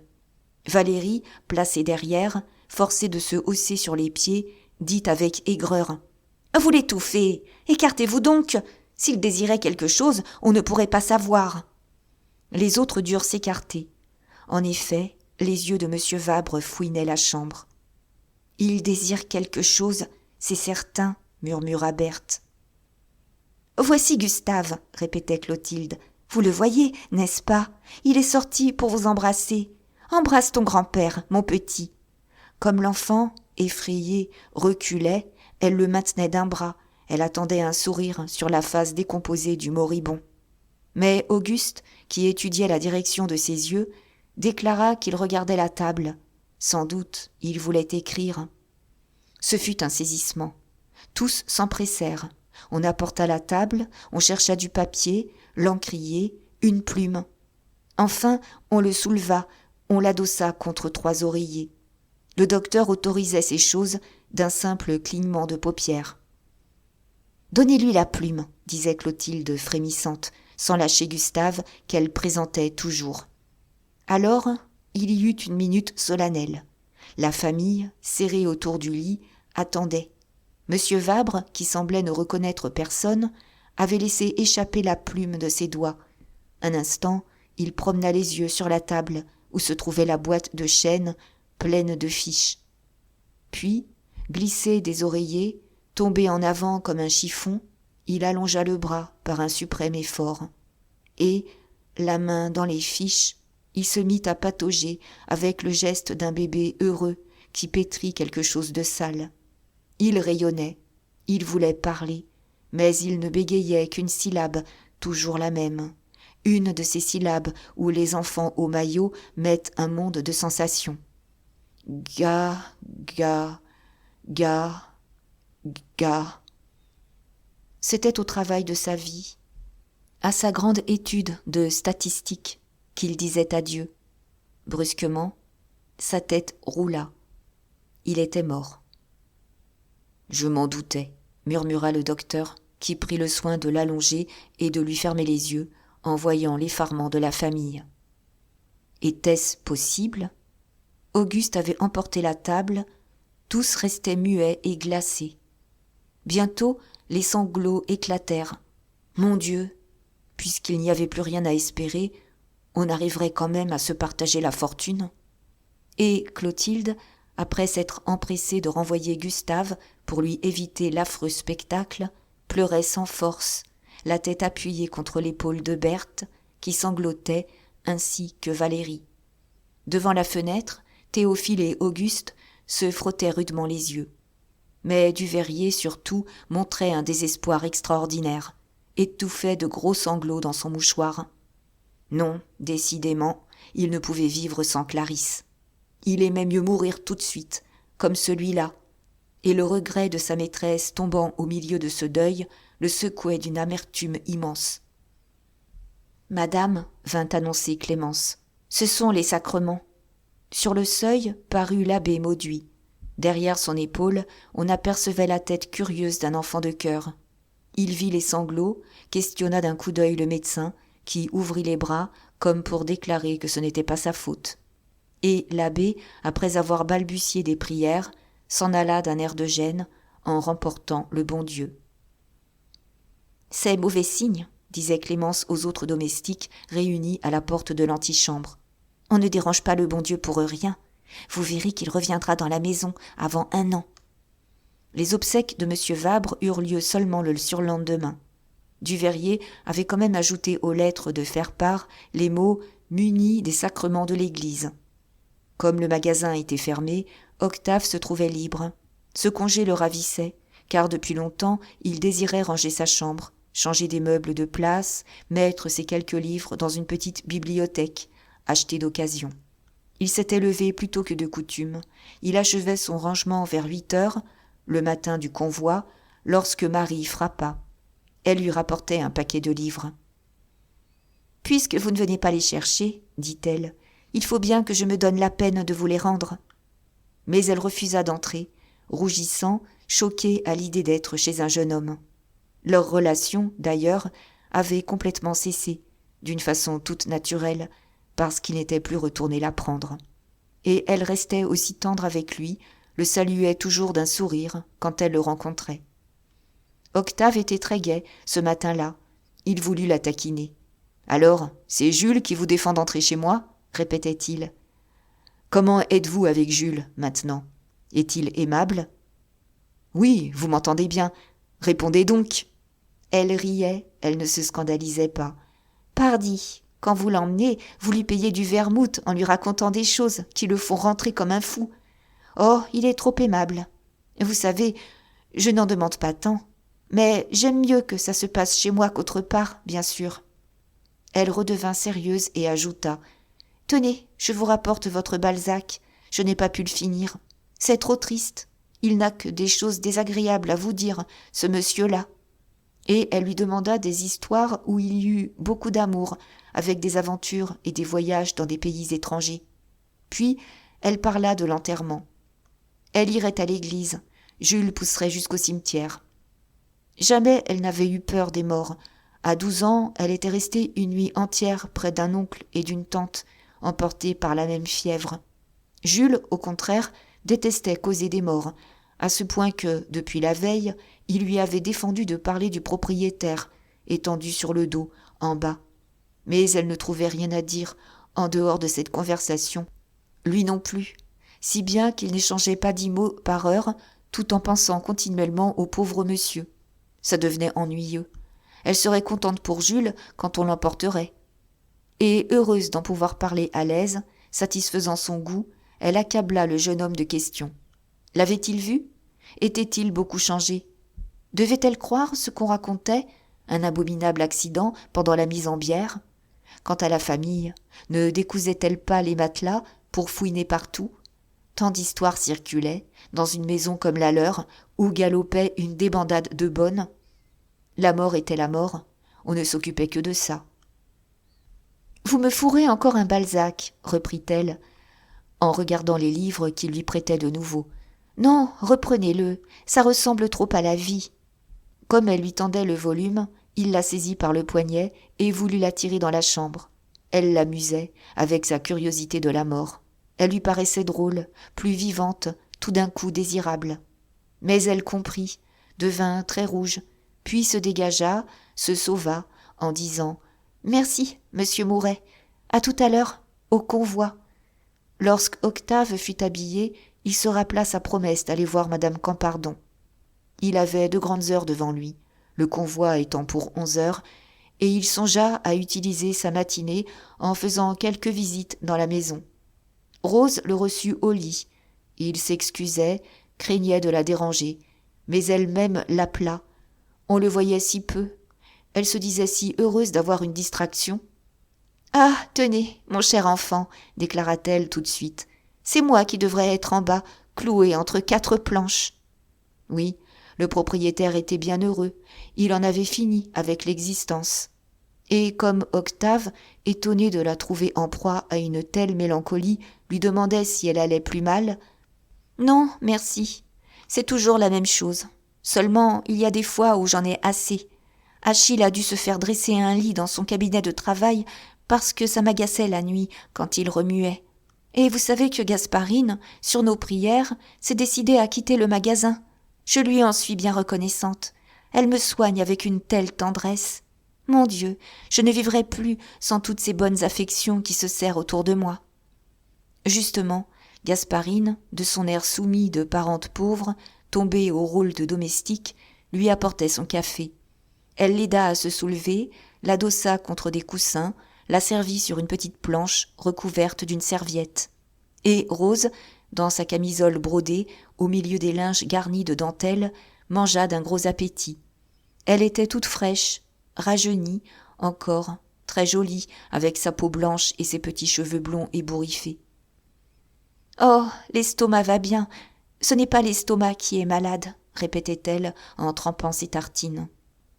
2 larmes tombèrent dans son café. Alors Gasparine la gronda. « Si tu pleures, je vais appeler Achille. N'es-tu pas contente? N'es-tu pas là comme une reine ?» Quand madame Campardon eut fini et qu'elle se retrouva seule en compagnie d'Octave, elle était d'ailleurs consolée. Par coquetterie, elle se remit à parler de la mort, mais avec la gaieté douce d'une femme faisant la grasse matinée dans la tiédeur des draps. Mon Dieu, elle s'en irait tout de même, lorsque son tour viendrait. Seulement, ils avaient raison, elle n'était pas malheureuse. Elle pouvait se laisser vivre, car il lui évitait en somme les grosses besognes de l'existence, et elle s'enfonçait dans son égoïsme d'idole sans sexe. Puis, comme le jeune homme se levait, « Entrez plus souvent, n'est-ce pas? Amusez-vous bien, ne vous attristez pas trop à ce convoi. On meurt un peu tous les jours, il faut s'y habituer. » Sur le même palier, chez madame Juseur, ce fut Louise, la petite bonne, qui vint ouvrir à Octave. Elle l'introduisit au salon, le regarda un instant avec son rire ahuri, puis finit par déclarer que sa maîtresse achevait de s'habiller. Du reste, madame Juseur parut tout de suite, vêtue de noir, plus douce et plus fine encore dans ce deuil. « J'étais certaine que vous viendriez ce matin, » soupira-t-elle d'un air d'abattement. « Toute la nuit, j'ai rêvassé, je vous voyais. Impossible de dormir, vous comprenez, avec ce mort dans la maison. » Et elle avoua qu'elle s'était levée 3 fois pour regarder sous les meubles. « Mais il fallait m'appeler, » dit gaillardement le jeune homme. « À 2, on n'a pas peur dans un lit. » Elle prit un air de honte charmant. « Taisez-vous, c'est vilain !» Et elle lui appliqua sa main ouverte sur les lèvres. Naturellement, il dut la baiser. Alors elle écarta les doigts davantage en riant comme chatouillée. Mais lui, excité par ce jeu, chercha à pousser les choses plus loin. Il l'avait saisie, la serrait contre sa poitrine, sans qu'elle fît un mouvement pour se dégager. Et très bas, dans un souffle, à l'oreille, « Voyons, pourquoi ne voulez-vous pas ?»« Oh, en tout cas, pas aujourd'hui. »« Pourquoi pas aujourd'hui ?»« Mais avec ce mort, là-dessous. Non, non, ça me serait impossible. » Il la serrait plus rudement, et elle s'abandonnait. Leur haleine chauffait leur visage. « Alors, quand ? Demain ? » ?»« Jamais. » »« Vous êtes libre pourtant, votre mari s'est conduit si mal que vous ne lui devez rien, hein ? La peur d'un enfant, peut-être ? » ?»« Non, je ne puis en avoir. Des médecins me l'ont dit. »« Eh bien, s'il n'y a aucune raison sérieuse, ce serait trop bête. » Et il la violentait. Très souple, elle glissa. Puis, le reprenant elle-même dans ses bras, l'empêchant de faire un mouvement, elle murmura de sa voix caressante. « Tout ce que vous voudrez, mais pas ça. Entendez-vous ? Ça, jamais, jamais. J'aimerais mieux mourir. C'est une idée à moi, mon Dieu. J'ai juré au ciel. Enfin, vous n'avez pas besoin de savoir. Vous êtes donc brutal comme les autres hommes, que rien ne satisfait, tant qu'on leur refuse quelque chose. Pourtant, je vous aime bien. Tout ce que vous voudrez, mais pas ça, mon amour. » Elle se livrait, lui permettait les caresses les plus vives et les plus secrètes, ne le repoussant d'un mouvement de brusque vigueur nerveuse que s'il tentait le seul acte défendu. Et, dans son obstination, il avait comme une réserve jésuitique, une peur du confessionnal, une certitude de se faire pardonner les petits péchés, tandis que le gros lui causerait trop d'ennuis avec son directeur. Puis, c'étaient encore d'autres sentiments inavoués, l'honneur et l'estime de soi-même mis en un seul point, la coquetterie de tenir toujours les hommes en ne les satisfaisant jamais, une savante jouissance personnelle à se faire manger de baisers partout, sans le coup de bâton de l'assouvissement final. Elle trouvait ça meilleur, elle s'y entêtait, pas un homme ne pouvait se flatter de l'avoir eue depuis le lâche abandon de son mari. Et elle était une femme honnête. « Non, monsieur, pas un. Ah, je puis y aller la tête haute, moi. Que de malheureuses, dans ma position, se seraient mal conduites. » Elle l'écarta avec douceur et se leva du canapé. « Laissez-moi. Ça me tourmente trop, ce mort, en dessous. Il me semble que la maison entière le sent. » D'ailleurs, l'heure de l'enterrement approchait. Elle voulait aller avant le corps à l'église pour ne pas voir toute la cuisine funèbre. Mais, comme elle le reconduisait, elle se souvint de lui avoir parlé de sa liqueur des îles. Et elle le fit rentrer. Elle apporta elle-même 2 verres et la bouteille. C'était une crème très sucrée, avec des parfums de fleurs. Quand elle but, une gourmandise de petite fille mit une langueur ravie sur son visage. Elle aurait vécu de sucre. Les douceurs à la vanille et à la rose la troublaient comme un attouchement. « Ça nous soutiendra, » dit-elle. Et, dans l'antichambre, elle ferma les yeux lorsqu'il la baisa sur la bouche. Leurs lèvres sucrées fondaient, pareilles à des bonbons. Il était près de 11 heures.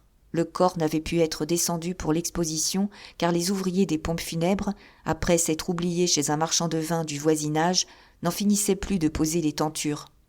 Octave alla regarder par curiosité. La voûte se trouvait déjà barrée d'un large rideau noir. Mais les tapissiers avaient encore à accrocher les draps de la porte. Et, sur le trottoir, le nez en l'air, un groupe de bonnes causait, pendant qu'Hippolyte, en grand deuil, pressait le travail d'un air digne. « Oui, madame, disait Lisa à une femme sèche. Une veuve, qui était chez Valérie depuis une semaine. Ça ne lui aura servi à rien. Le quartier connaît bien l'histoire. Pour être sûre de sa part dans l'héritage du vieux, elle s'est fait faire cet enfant-là par un boucher de la rue Sainte-Anne, tant son mari avait l'air de vouloir crever tout de suite. Mais le mari dure encore. Et voilà le vieux parti, hein ? Elle est joliment avancée, avec son sale mioche. » La veuve hochait la tête, pleine de dégoût. « Bien fait, répondit-elle. Elle en est pour sa cochonnerie. Plus souvent que je resterai chez elle. Je lui ai fichu mes 8 jours, ce matin. Est-ce que son petit monstre de Camille ne faisait pas caca dans ma cuisine ? Mais Lisa courut questionner Julie qui descendait donner un ordre à Hippolyte. Puis, après quelques minutes de conversation, elle revint auprès de la bonne de Valérie. « C'est un micmac où personne ne comprend rien. Je crois que votre dame aurait pu ne pas se faire d'enfant et laisser tout de même crever son mari, car ils en sont encore, paraît-il, à chercher le magot du vieux.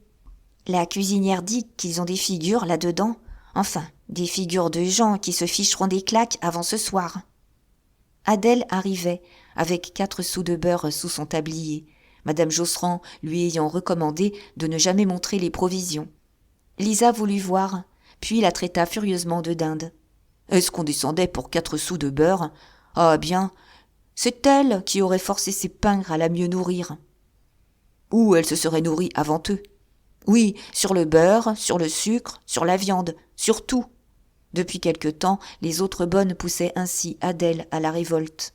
Elle se pervertissait, elle cassa un petit morceau de beurre et le mangea immédiatement, sans pain, pour faire la brave devant les autres. « Montons-nous » demanda-t-elle. « Non, » dit la veuve, « je veux le voir descendre. J'ai gardé pour ça une commission. »« Moi aussi, » ajouta Lisa, « on assure qu'il pèse 800. S'ils le lâchaient dans leur bel escalier, ça ferait un joli dégât. »« Moi, je monte. J'aime mieux ne pas le voir, » reprit Adèle. « Merci, pour rêver encore, comme la nuit dernière, qu'il vient me tirer les pieds en me fichant des sottises à cause de mes ordures. » Elle s'en alla, poursuivie par les plaisanteries des 2 autres. Toute la nuit, à l'étage des domestiques, on s'était amusé des cauchemars d'Adèle. D'ailleurs, les bonnes, pour ne pas être seules, avaient laissé leurs portes ouvertes. Et, un cocher farceur ayant joué aux revenants, de petits cris, des rires étouffés s'étaient fait entendre jusqu'au jour, le long du couloir. Lisa, les lèvres pincées, disait qu'elle s'en souviendrait. Une fameuse rigolade, tout de même. Mais la voix furieuse d'Hippolyte ramena leur attention vers les tentures. Il criait, perdant sa dignité. « Bougre d'ivrogne ! Vous le mettez la tête en bas !» C'était vrai. L'ouvrier allait accrocher à l'envers l'écusson portant le chiffre du défunt. Du reste, les draps noirs, bordés d'argent, étaient en place. Il n'y avait plus qu'à poser les patères, lorsqu'une voiture à bras, chargée d'un petit mobilier de pauvre, se présenta pour entrer. Un gamin poussait, une grande fille pâle suivait, en donnant un coup de main. Monsieur Gourd, qui causait avec son ami, le papetier d'en face, se précipita et, malgré la solennité de son deuil, « Eh bien, qu'est-ce que lui prend ? Vous ne voyez donc pas, imbécile ?» La grande fille intervint. « Monsieur, je suis la nouvelle locataire, vous savez, ce sont mes meubles. »« Impossible, demain !» cria le concierge furieux. Elle le regarda, puis regarda les tentures, stupéfiée. Évidemment, cette porte murée de noir la bouleversait. Mais elle se remit, elle expliqua qu'elle ne pouvait pas non plus laisser ses meubles sur le pavé. Alors M. Gourd la rudoya. « Vous êtes la piqueuse de bottines, n'est-ce pas ? Celle qui a loué là-haut le cabinet. Encore une obstination du propriétaire. Tout ça pour toucher 130 francs et malgré les ennuis que nous avons eus avec le menuisier. Il m'avait pourtant promis de ne plus louer à du monde qui travaille. Ah oui, voilà que ça recommence, et avec une femme. » Puis il se souvint que M. Vabre était mort. « Oui, vous pouvez regarder, c'est le propriétaire qui est mort, justement. Et s'il était parti 8 jours plus tôt, vous ne seriez pas ici, bien sûr. Allons, dépêchez-vous, avant qu'on le descende. » Et, dans son exaspération, il poussa lui-même la voiture. Il l'engouffra sous les tentures qui s'écartèrent, puis qui se rejoignirent lentement. La grande fille pâle disparut dans tout ce noir. « En voilà une qui tombe bien, » fit remarquer Lisa. « Comme c'est gai d'emménager dans un enterrement.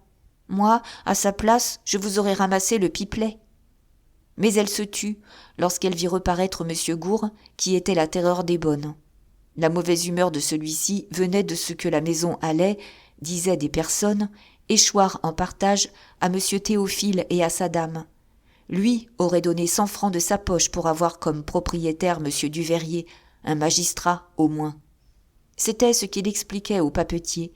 Cependant, du monde sortait. Madame Juseur passa en adressant un sourire à Octave, qui avait trouvé Trublot sur le trottoir. Puis Marie parut. et elle, très intéressée, resta à regarder mettre les tréteaux sur lesquels on devait poser la bière. « Ces gens du second sont étonnants, » disait M. Gourd, les yeux levés sur les persiennes fermées du 2e étage. « On croirait qu'ils s'arrangent pour éviter de faire comme nous autres. Oui, ils sont partis en voyage, il y a 3 jours. » À ce moment, Lisa se cacha derrière la veuve, en apercevant la cousine Gasparine qui apportait une couronne de violettes, une attention de l'architecte, désireux de conserver ses bons rapports avec les Duveyrier. « Fichtre !» déclara le papetier. « Elle se met bien, l'autre Madame Campardon. » Il l'appelait ainsi, innocemment, du nom que tous les fournisseurs du quartier lui donnaient. Lisa étouffa un rire, mais il y eut une grosse déception. Brusquement, les bonnes surent qu'on avait descendu le corps. Aussi, c'était bête d'être restée dans cette rue à contempler le drap. Elles rentrèrent vite, et le corps, en effet, sortait du vestibule, porté par 4 hommes. Les tentures assombrissaient le porche. On voyait au fond le jour blanc de la cour, lavé le matin à grande eau. Seule la petite Louise, qui avait filé derrière Madame Juseur, se haussait sur les pieds, les yeux ronds, dans une curiosité blême. Les porteurs soufflaient au bas de l'escalier, dont les dorures et les faux marbres prenaient une solennité froide sous la lumière morte des vitres dépolies. « Le v'là parti sans toucher ses quittances » murmura Lisa, avec la blague haineuse d'une fille de Paris contre les propriétaires. Alors, Madame Gourd, qui était restée dans son fauteuil, clouée là par ses mauvaises jambes, se leva péniblement. Puisqu'elle ne pouvait même aller à l'église, M. Gourd lui avait bien recommandé de ne pas laisser passer le propriétaire devant la loge sans le saluer. Cela se devait. Elle vint jusqu'à la porte, en bonnet de deuil, et lorsque le propriétaire passa, elle le salua. À Saint-Roch, pendant la cérémonie, le docteur Juillerat affecta de ne pas entrer dans l'église. D'ailleurs, il y avait foule. Tout un groupe d'hommes préféra rester sur les marches. Il faisait très doux, une journée superbe de juin. Et, comme ils ne pouvaient fumer, leur conversation tomba sur la politique. La grand-porte demeurait ouverte. Par moments, de grands souffles d'orgue sortaient de l'église, tendus de noir, étoilés de cierges. « Vous savez que M. Thiers se portera l'an prochain dans notre circonscription ?» annonça Léon Josserand de son air grave. « Ah » dit le docteur, « vous ne voterez sans doute pas pour lui, vous, un républicain. » Le jeune homme, dont les opinions se refroidissaient à mesure que Madame d'Ambreville le répandait davantage, répondit sèchement. « Pourquoi pas ? Il est l'adversaire déclaré de l'Empire. » Alors, une grosse discussion s'engagea. Léon parlait de tactique, le docteur Juillerat s'entêtait dans les principes. Selon ce dernier, la bourgeoisie avait fait son temps. Elle était un obstacle sur le chemin de la Révolution. Depuis qu'elle possédait, elle barrait l'avenir, avec plus d'obstination et d'aveuglement que l'ancienne noblesse. « Vous avez peur de tout. Vous vous jetez à la pire réaction dès que vous vous croyez menacé. » Du coup, Campardon se fâcha. « Moi, monsieur, j'ai été jacobin et athée comme vous. Mais, Dieu merci, la raison m'est venue. Non, je n'irai même pas jusqu'à votre monsieur Thiers, un brouillon, un homme qui s'amuse à des idées. » Cependant, tous les libéraux présents, M. Josserand, Octave, Trublot même, qui s'en fichait, déclarèrent qu'ils voteraient pour M. Thiers. Le candidat officiel était un grand chocolatier de la rue Saint-Honoré, M. Devinck, qu'ils plaisantèrent beaucoup. Ce M. Devinck n'avait pas même l'appui du clergé, que ses attaches avec les Tuileries inquiétaient. Campardon, décidément, passé au prêtre, accueillait son nom avec réserve. Puis, sans transition, il s'écria « Tenez, la balle qui a blessé votre Garibaldi au pied aurait dû lui percer le cœur. » Et pour ne pas être vu plus longtemps en compagnie de ces messieurs, il entra dans l'église, où la voix grêle de l'abbé Mauduit répondait aux lamentations des chantres. « Il y couche, maintenant, » murmura le docteur avec un haussement d'épaules. « Ah, quel coup de balai! Il faudrait donner dans tout ça. » Les affaires de Rome le passionnaient. Puis, comme Léon rappelait la parole du ministre d'État, disant devant le Sénat que l'Empire était sorti de la Révolution, mais pour la contenir, ils en revinrent aux élections prochaines. Tous s'entendaient encore sur la nécessité d'infliger une leçon à l'empereur. Mais ils commençaient à être pris d'inquiétude. Les noms des candidats les divisaient déjà, leur donnaient la nuit le cauchemar du spectre rouge. Près d'eux, M. Gourd, mis avec la correction d'un diplomate, les écoutait, plein d'un froid mépris. Lui était pour l'autorité, simplement. D'ailleurs, la cérémonie finissait. Un grand cri mélancolique qui sortait des profondeurs de l'église les fit taire. « Requiescat in pace. Amen. » Au cimetière du Père-Lachaise, pendant qu'on descendait le corps, Trublot, qui n'avait pas lâché le bras d'Octave, le vit échanger un nouveau sourire avec Madame Juser. « Ah, oui, murmura-t-il, la petite femme bien malheureuse. Tout ce que vous voudrez, mais pas ça. » Octave eut un tressaillement. « Comment ? Trublot aussi ?» Ce dernier fit un geste de dédain. « Non, pas lui, un de ses camarades. Et d'ailleurs, tous ceux que ce grignotage amusait. »« Pardon, ajouta-t-il, puisque voilà le vieux remisé, je vais rendre compte à Duveyrier d'une commission. » La famille s'en allait, silencieuse et dolente. Alors, Trublot retint en arrière le conseiller pour lui apprendre qu'il avait vu la bonne de Clarisse. Mais il ne savait pas l'adresse, la bonne ayant quitté Clarisse la veille du déménagement, après lui avoir fichu des claques. C'était le dernier espoir qui s'envolait. Duveyrier mit la figure dans son mouchoir et rejoignit la famille. Dès le soir, des querelles commencèrent. La famille se trouvait devant un désastre. Monsieur Vabre, avec cette insouciance sceptique que les notaires montrent parfois, ne laissait pas de testament. On fouilla en vain tous les meubles, et le pis fut qu'il n'y avait pas un sou des 600 ou 700 000 francs espérés, ni argent, ni titres, ni actions. On découvrit seulement 734 francs en pièces de 10 sous, une cachette de vieillard gâteux, et des traces irrécusables, un carnet couvert de chiffres, des lettres d'agents de change apprirent aux héritiers, blême de colère, le vice secret du bonhomme, une passion effrénée du jeu, un besoin maladroit et enragé de l'agiotage qu'il cachait sous l'innocente manie de son grand travail de statistique. Tout y passait, ses économies de Versailles, les loyers de sa maison, jusqu'aux sous qu'il carottait à ses enfants. Même, dans les dernières années, il en était venu à hypothéquer la maison de 150 000 francs, en 3 fois. La famille resta atterrée en face du fameux coffre-fort où elle croyait la fortune sous clé, et dans lequel il y avait simplement un monde d'objets singuliers, des débris ramassés à travers les pièces, vieilles ferrailles, vieux tessons, vieux rubans, parmi des jouets en morceaux volés jadis au petit Gustave. Alors éclatèrent de furieuses récriminations. On traita le vieux de filou. C'était indigne de gâcher ainsi son argent en sournois qui se fiche du monde et qui joue une infâme comédie pour continuer à se faire dorloter. Les Duveyrier se montraient inconsolables de l'avoir nourri 12 années sans lui réclamer une seule fois les 80 000 francs de la dot de Clotilde, dont ils avaient eu seulement 10 000 francs. Ça faisait toujours 10 000 francs, répondait avec violence Théophile, qui en était encore à toucher un sou des 50 000 promis lors de son mariage. Mais Auguste, à son tour, se plaignait plus âprement, reprochait à son frère d'être au moins parvenu à empocher les intérêts de cette somme pendant 3 mois, tandis que lui n'aurait jamais rien des 50 000 francs, également portés sur son contrat. Et Berthe, montée par sa mère, lâchait des paroles blessantes, l'air indigné d'être entrée dans une famille malhonnête. Et Valérie, déblatérant sur les loyers qu'elle avait eu si longtemps la bêtise de payer aux vieux, par peur d'être déshéritée, ne pouvait digérer cela, regrettait cet argent comme de l'argent immoral employé à entretenir la débauche. 15 jours durant, ces histoires passionnèrent la maison. Enfin, il ne restait que l'immeuble, estimé 300 000 francs. L'hypothèque payée, il y aurait donc environ la moitié de cette somme à partager entre les 3 enfants de M. Vabre. C'était 50 000 francs pour chacun, maigre consolation, dont il fallait se contenter.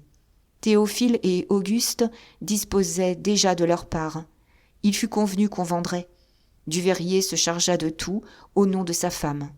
D'abord, il persuada aux deux frères de ne pas laisser faire la licitation devant le tribunal. S'ils s'entendaient, elle pouvait avoir lieu devant son notaire, maître Renaudin, un homme dont il répondait. Ensuite, il leur souffla l'idée, sur le conseil même du notaire, disait-il, de mettre la maison à bas prix, à 140 000 francs seulement. C'était très malin, les amateurs afflueraient, les enchères s'allumeraient et dépasseraient toutes les prévisions. Théophile et Auguste riaient de confiance. Puis, le jour de la vente, après 5 ou 6 enchères, maître Renaudin adjugea brusquement la maison à Duveyrier pour la somme de 149 000 francs. Il n'y avait pas même de quoi payer les hypothèques. Ce fut le dernier coup. On ne connut jamais les détails de la terrible scène qui se passa, le soir même, chez les Duveyrier. Les murs solennels de la maison en étouffèrent les éclats. Théophile dut traiter son beau-frère de gredin. Publiquement, il l'accusait d'avoir acheté le notaire, en lui promettant de le faire nommer juge de paix. Quant à Auguste, il parlait simplement de la cour d'assises. Il voulait y traîner maître Renaudin, dont tout le quartier racontait les coquineries. Mais si l'on ignora toujours comment la famille en arriva à s'allonger des calottes, ainsi que le bruit en courait, on entendit les dernières paroles échangées sur le seuil, des paroles qui sonnèrent fâcheusement dans la sévérité bourgeoise de l'escalier. « Sale canaille !» criait Auguste. « Tu envoies aux galères des gens qui n'en ont pas tant fait !» Théophile, sorti le dernier, retint la porte, s'enrageant, s'étranglant dans un accès de toux. « Voleur ! Voleur ! Oui, voleur ! Et toi, voleuse, entends-tu ? Voleuse !» Il referma la porte à la volée, si rudement que toutes les portes de l'escalier battirent. Monsieur Gourd, aux écoutes, fut alarmé. D'un coup d'œil, il fouilla les étages, mais il aperçut seulement le fin profil de madame Juseur. Le dos rond, il rentra sur la pointe des pieds dans sa loge, où il reprit son air digne. On pouvait nier. Lui, ravi, donnait raison au nouveau propriétaire. Quelques jours plus tard, il y eut un raccommodement entre Auguste et sa sœur. La maison en resta surprise. On avait vu Octave se rendre chez les Duveyrier.